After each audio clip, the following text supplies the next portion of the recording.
Assalamualaikum warahmatullahi wabarakatuh.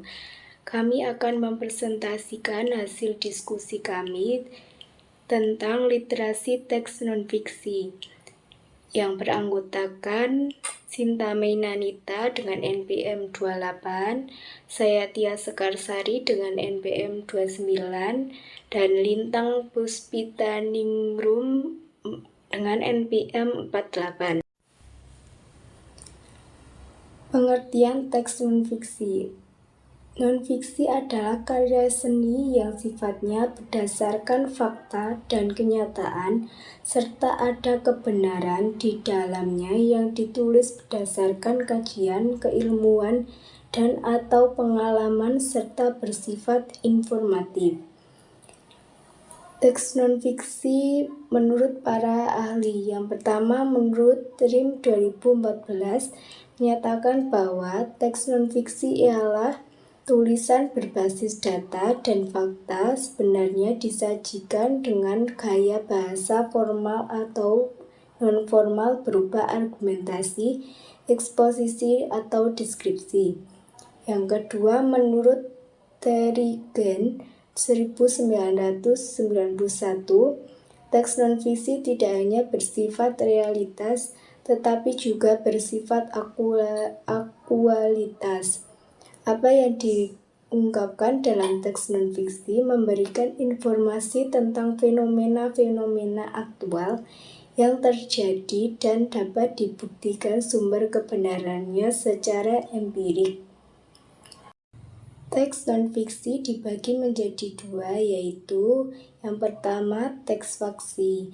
Teks faksi merupakan teks yang ceritanya berbentuk kisah berbasis kejadian sebenarnya.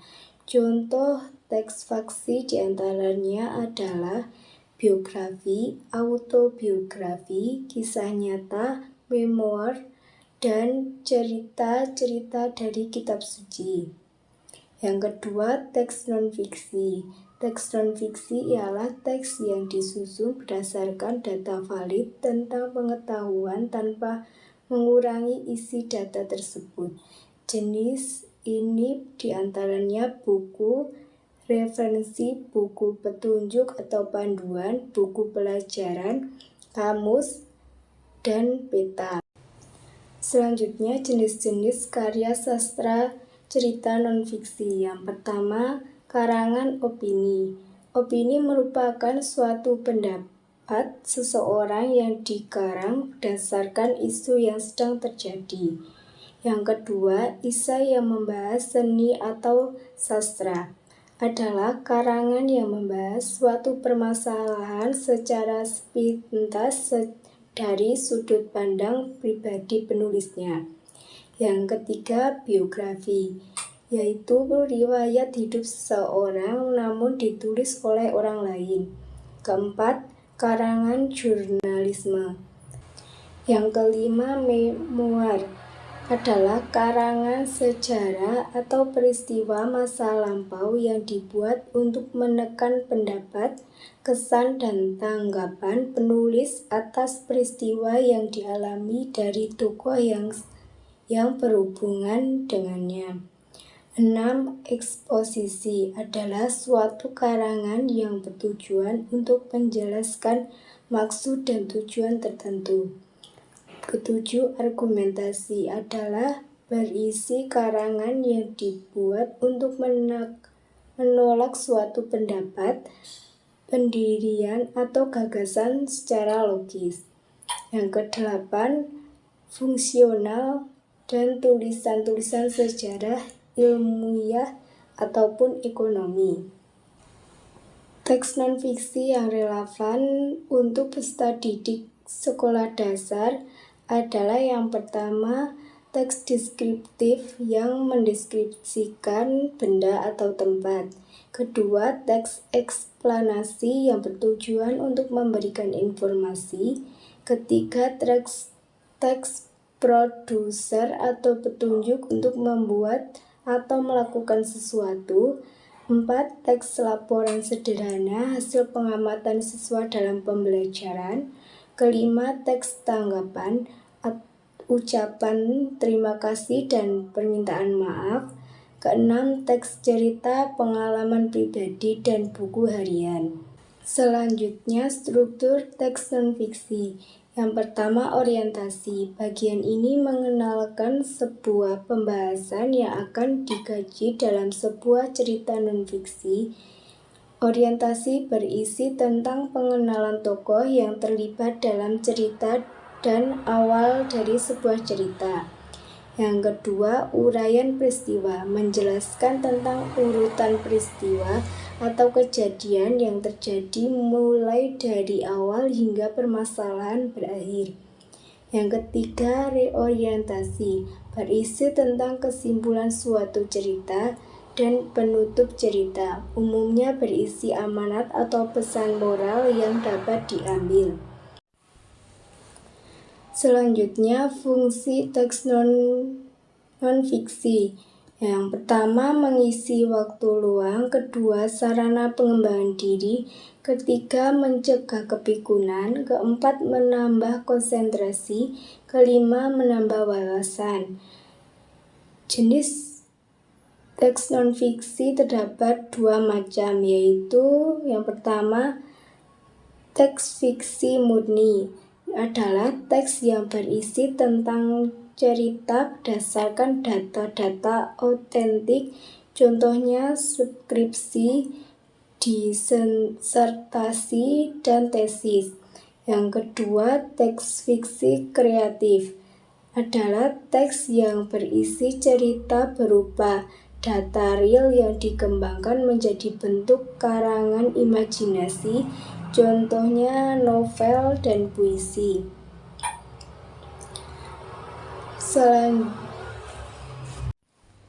Selanjutnya, contoh teks non-fiksi. Yang pertama, esai. Yang kedua, review buku atau bab buku atau artikel. Yang ketiga, artikel ilmiah. Yang keempat, teks narasi sejarah. Dan yang kelima, surat. Yang pertama, pengertian esai. Menurut Anchor 2010, secara sederhana, esai dapat dimaknai sebagai bentuk tulisan lepas yang lebih luas dari paragraf yang diarahkan untuk mengembangkan ide mengenai sebuah topik. Sedangkan menurut Harvey, esai dianggap pula sebagai cara untuk menguji atau melihat kualitas ide yang ditulis oleh penulisnya. Sedangkan menurut Michelin dan Roth 1999 menyatakan bahwa dengan membuat esai, makna akan mempelajari 3 hal penting, yakni yang pertama, bagaimana mengeksplorasi area kajian dan menyampaikan penilaian mengenai sebuah isu. Yang kedua, bagaimana merangkai argumen untuk mendukung penilaian tersebut berdasarkan pada nalar dan bukti. Yang ketiga, bagaimana menghasilkan esai yang menarik dan memiliki struktur koheren. Di sini akan melanjutkan penjelasan dari Mbak Tias, yaitu struktur esai. Mencakup bagian pendahuluan. Sebuah esai berisikan identifikasi topik yang akan diangkat dengan memberikan latar belakang berupa penggambaran situasi atau kondisi terkini terkait topik tersebut. B.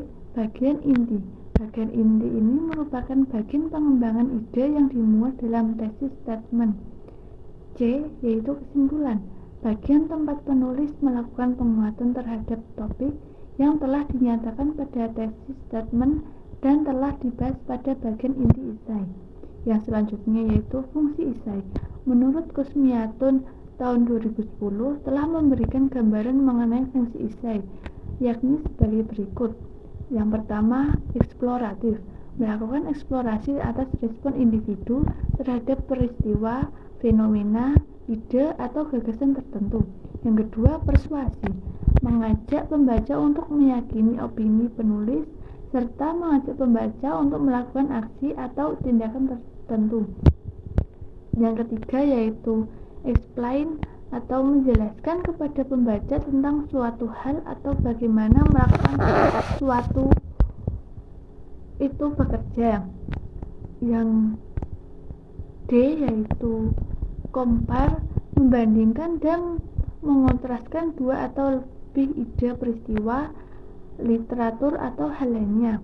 E yaitu showing, menunjukkan tentang bagaimana sebab akibat yang ditimbulkan oleh suatu hal atau fenomena. F yaitu describe, mendeskripsikan suatu permasalahan dan menawarkan solusi.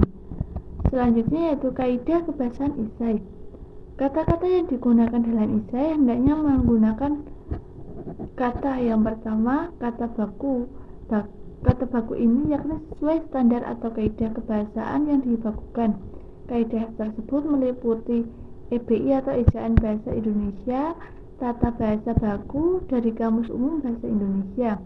Yang kedua yaitu kalimat efektif. Dalam penyusunan esai hendaknya menggunakan kalimat efektif dengan harus memenuhi syarat.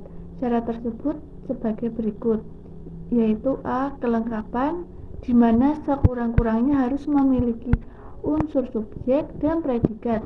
Adapun unsur kalimat yang lengkap mencakup subjek, predikat, objek, pelengkap, dan keterangan. B. Yaitu kelogisan. Kalimat yang disusun haruslah masuk akal dan dapat dicerna logika tanpa menimbulkan kesulitan untuk memahaminya. C. Yaitu kesepadanan. Predikat-predikat yang digunakan dalam kalimat harus sepadan. Jika predikat pertama menggunakan predikat aktif, maka predikat kedua juga harus menggunakan predikat aktif, tidak boleh berlawanan. D. Kesatuan. Gagasan yang disusun dalam esai tidak boleh bertumpuk dalam satu kalimat karena dapat mengaburkan kejelasan informasi yang diungkapkan. Yaitu kehematan. Kehematan ini menggunakan kata-kata yang hemat, hendaknya menghilangkan bagian yang tidak diperlukan, menjauhkan penggunaan kata depan dari dengan daripada, menghindarkan pemakaian kata yang tidak perlu, menghilangkan pleonase, serta penggunaan hipernim dan hiponim secara bersamaan.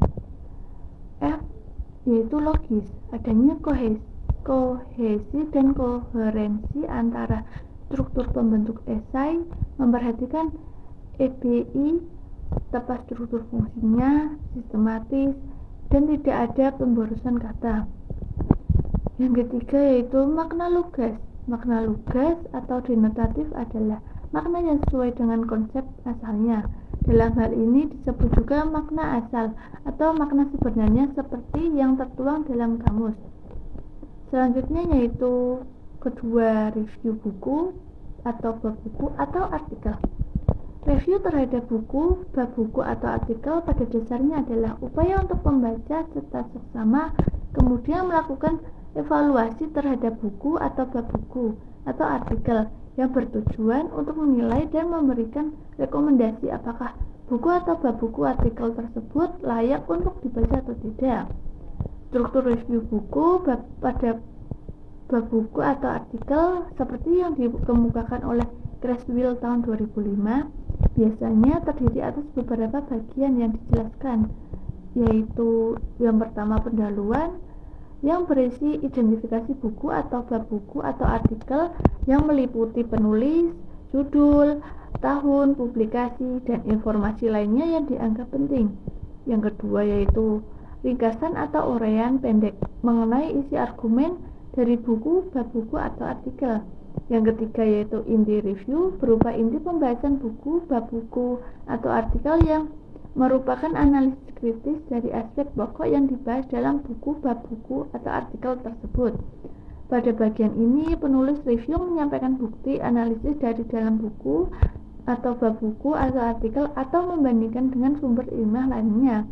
Pada sebagian ini penulis review dapat mengungkapkan kelebihan serta kekurangan dari buku atau bab buku artikel yang dianalisis.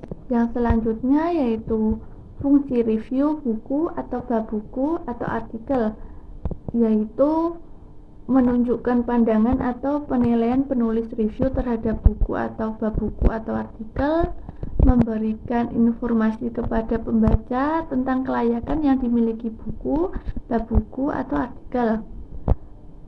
Selanjutnya, membantu pembaca untuk mengetahui isi buku, bab buku atau artikel, memberikan informasi kepada pembaca tentang kelebihan dan kekurangan buku, bab buku atau artikel yang direview. Yang terakhir yaitu mengetahui perbandingan buku, bab buku atau artikel dengan karya lainnya yang sejenis. Kaidah kebahasaan di dalam review buku, bab buku atau artikel merujuk pada Kosasih dan Hermawan 2012 sebagai berikut. Yang pertama, penggunaan istilah. Penulis review dan teks non-fiksi lainnya tidak bisa menghindari penggunaan istilah, terutama istilah yang menjadi bahan review. Istilah dapat diartikan sebagai kata atau kelompok kata yang pemakaiannya terbatas pada bidang tertentu.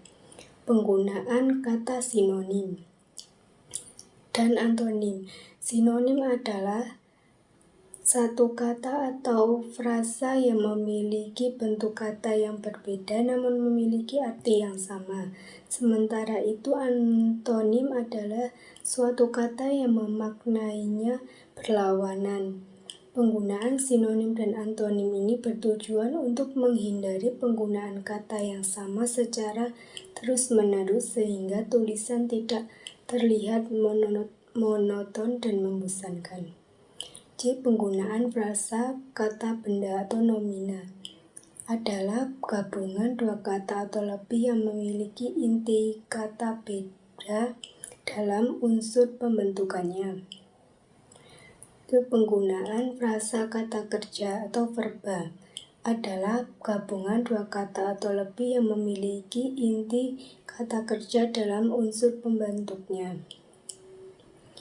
Yang penggunaan kata ganti atau pronomina. Penggunaan kata ganti dalam teks review bertujuan agar kalimat yang disampaikan lebih efektif dan tidak bertele-tele. Yang terakhir, penggunaan kata hubung atau konjungsi.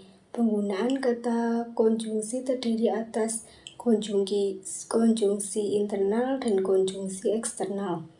Konjungsi internal ialah konjungsi yang menghubungkan dua argumen dalam satu kalimat.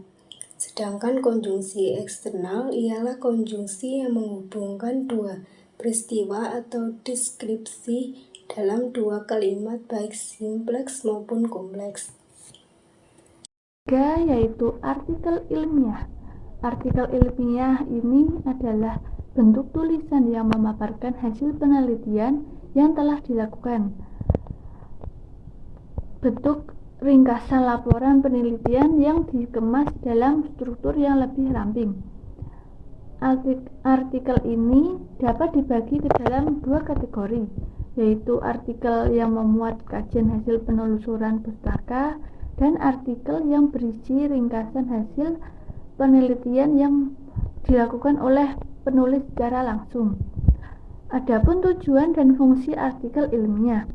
Tujuannya yaitu yang pertama, memecahkan masalah tertentu, yang kedua, mencapai tujuan khususnya tertentu, yang ketiga, menambah pengetahuan ilmu dan konsep pengetahuan tentang satu pokok masalah tertentu, yang keempat, membina kemampuan menulis ilmiah bagi penulisnya, yang kelima, membina kemampuan berpikir ilmiah bagi penulisnya.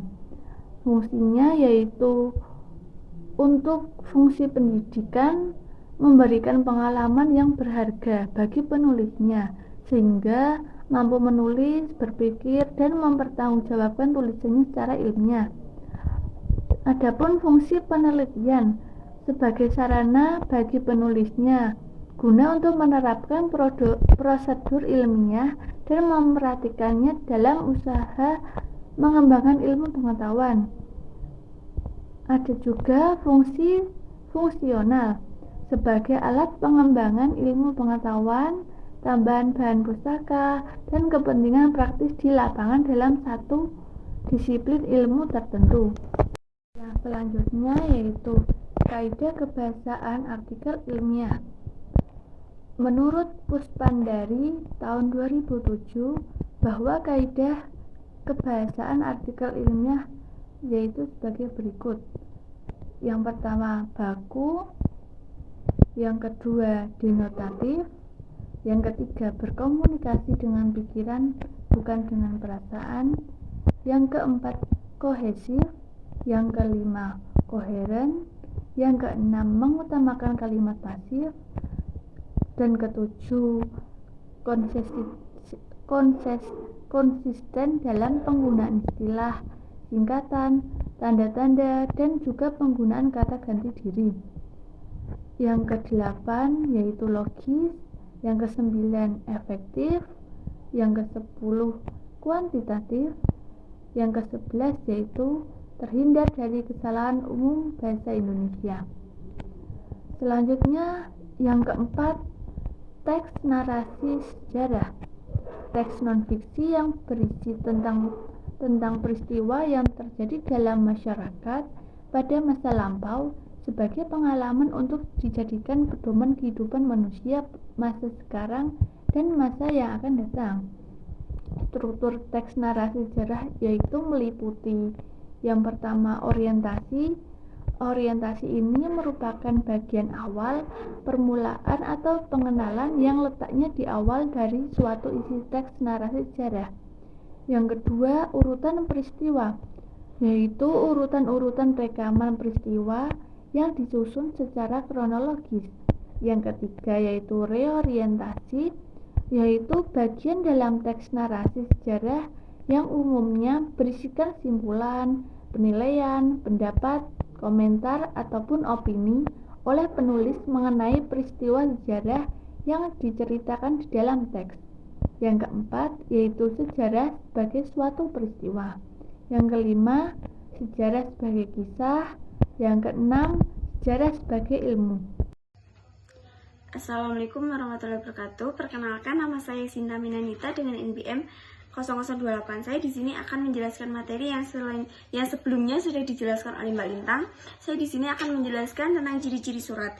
Yang pertama, ada kertas surat yang tepat dari segi ukuran, jenis, dan warna sesuai dengan surat yang akan ditulis. Kedua, bentuk surat yang standar. Ketiga, bahasa Indonesia yang baku. 4, gaya bebas yang lugas. 5, bahasa yang jelas. 6, bahasa yang sopan dan hormat. 7, menyajikan fakta yang benar dan lengkap.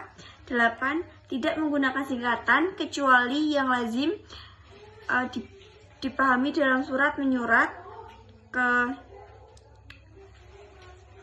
9, tidak menggunakan kata-kata yang sulit dan istilah yang bukan umum. Selanjutnya, jenis-jenis surat ada 5. Yang pertama, berdasarkan isinya, yaitu ada surat sebagai pribadi, surat dinas atau resmi, surat niaga atau dagang. Yang kedua, berdasarkan keamanan isinya, yaitu ada surat sanggahan rahasia, surat rahasia, surat terbatas, dan surat biasa. Yang ketiga, berdasarkan derajat penyelesaiannya, ada surat sangat segera atau kilat. Yang kedua, surat segera. Yang ketiga, surat biasa. Yang selanjutnya, keempat, berdasarkan jangkauan penggunaannya, ada 2, yaitu surat intern dan surat ekstern. Yang kelima, berdasarkan jumlah penerimanya, itu ada 3, yaitu yang pertama surat edaran, kedua surat pengumuman, dan yang ketiga surat biasa. Yang selanjutnya, pelajaran teks non-fiksi di sekolah dasar. Dalam pembelajaran bahasa secara terpadu, termasuk pembelajaran memahami dan menulis teks non-fiksi di Indonesia, di sekolah dasar, Solkan Dek 2014 menjelaskan prinsip yang mendasari pembelajaran tersebut ialah 1. Anak-anak adalah pembelajaran yang konstruktif. Yang kedua, bahasa adalah sistem makna yang dikomunikasikan dalam kehidupan sosial, yang sehingga dapat diekspresikan dengan cara yang bermacam-macam, termasuk menulis teks non-fiksi. Yang ketiga, anak-anak pada dasarnya sudah mempunyai pengetahuan. Yang selanjutnya, tujuan pembelajaran teks non-fiksi di kelas rendah adalah lebih menekankan pada hal-hal yang sangat dekat dengan kehidupan siswa. Salah satunya diantaranya ialah menuliskan pengalaman menggunakan kalimat sederhana dengan huruf sambung, menulis karangan pendek tentang kegiatan anggota keluarga, dan menulis cerita. Menulis cerita sederhana tentang kesukaan dan ketidaksukaan. Adapun tujuan pembelajaran teks non-fiksi siswa sekolah dasar kelas tinggi, yaitu yang pertama, salah satu contoh kegiatannya ialah membuat ringkasan. Yang kedua, menulis teks prosedur tentang memuat mainan dan cara menggunakannya. Yang ketiga, menulis deskripsi tentang benda di sekitar atau seseorang dengan bahasa yang runtut. Yang keempat, menulis surat untuk teman sebayanya tentang pengalaman, undangan, atau cita-cita dengan bahasa yang komunikatif. Yang kelima, menyusun laporan sederhana hasil pengamatan. Yang keenam, meringkas subbab buku menggunakan bahasa sendiri. Yang ketujuh, menulis pengalaman pribadi dalam bentuk prosa sederhana.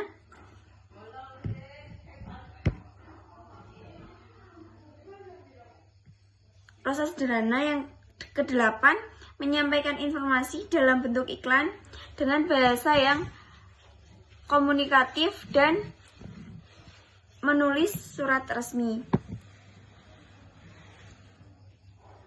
Yang selanjutnya, strategi pembelajaran teks non-fiksi di sekolah dasar, yaitu yang pertama, metode TGT merupakan salah satu metode pembelajaran kooperatif yang dikembangkan oleh Slavin 1995 untuk membantu siswa mereview dan menguasai materi pembelajaran. Yang pertama, metode pembelajaran kooperatif untuk membantu siswa mereview dan menguasai materi pembelajaran.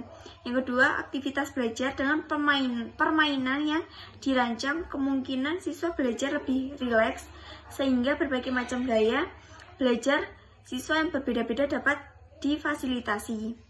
Yang ketiga, TGT berhasil meningkatkan skill-skill dasar, pencapaian, interaktif positif antar siswa, harga diri, dan sikap penerimaan pada siswa-siswa lain yang berbeda. Yang selanjutnya, manfaat metode TGT atau Games Turnamen. Yang pertama, menumbuhkan suatu kebiasaan pada siswa dengan literasi selama 15 menit sebelum kelas dimulai. Yang kedua, meningkatkan keterampilan menulis siswa dalam teks non-fiksi. Yang ketiga, memberikan video-video yang berkaitan dengan teks non-fiksi. Yang kedua, metode reciprocal teaching. Pembelajaran terbalik atau reciprocal teaching merupakan model pembelajaran yang memberikan kesempatan kepada siswa untuk belajar mandiri, kreatif, dan lebih aktif. Menurut Palinska, model pembelajaran reciprocal teaching terdapat 4 strategi yang digunakan, yaitu yang pertama, question generation, membuat pertanyaan. Yang kedua, clarifying atau menjelaskan. Yang ketiga, predicting atau memprediksi. Yang keempat,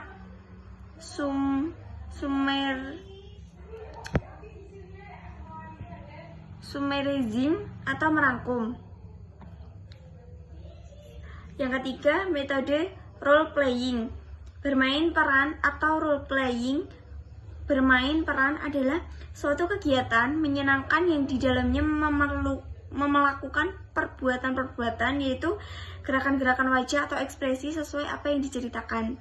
Tujuan dari penggunaan metode bermain peran adalah sebagai berikut, yaitu yang pertama, untuk memotivasi siswa, kedua, untuk menarik minat perhatian siswa, ketiga, memberikan kesempatan kepada siswa untuk mengeksplorasi situasi di mana mereka mengalami emosi, perbedaan pendapat, dan permasalahan dalam lingkungan kehidupan sosial anak.